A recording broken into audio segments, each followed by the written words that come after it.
In this video, we look at the value at function.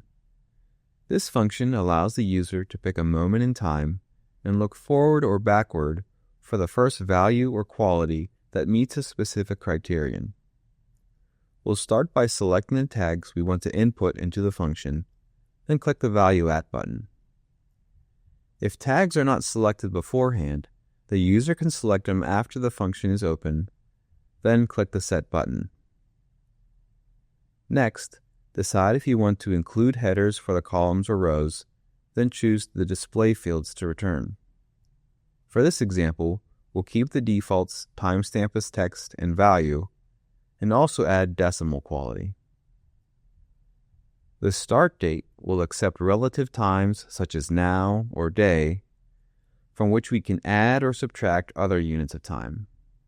For example, if I want my starting point to be 5 minutes after the current hour, I'll use the keyword hour to normalize to the beginning of the current hour, then add 5 minutes or 5M.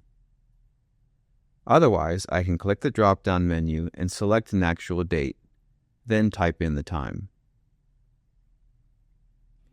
If the timestamp resides within the spreadsheet, we can reference it by selecting the cell, then clicking the Set button. Next, decide if you want to search forward or backward in time from the starting point. Then choose the expression on which the search criterion is based.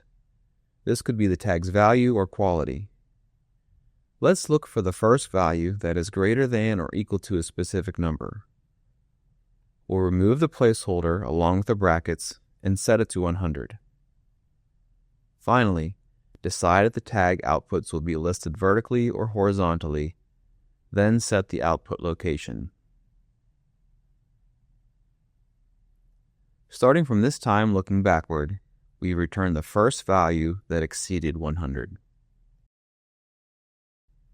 So that's all for the value at function. Thanks for watching.